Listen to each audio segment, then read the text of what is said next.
Ayan, kain tayo. May ulam pa tayo nung tira kagabi na pansit. Ayan, may sahog na manok. Oh, ayan. Kakamay tayo para masarap. Ulam din tayo. Chicken. Manok at saka chicken ang ulam natin eh. Tapos mayroon tayo mga lamig na akan dito. Juice.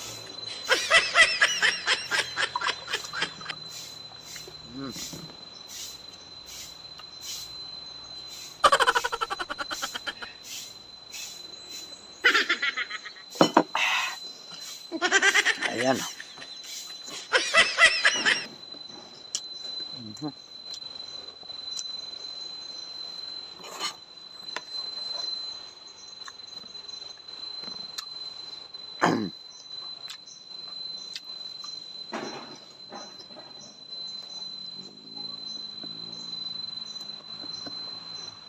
Tanghalian natin alas 12:30.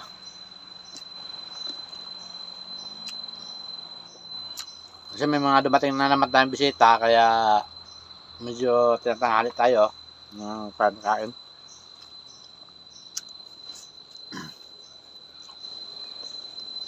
May prepare ko lang naman kasi merienda ng mga bisita dito, puro buko lang. Ayun ang open natin. Ayun, nabot tayo ng hapon na, ng kain.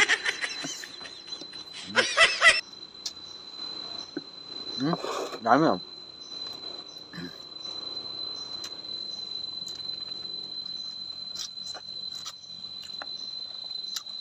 Yan. Yan.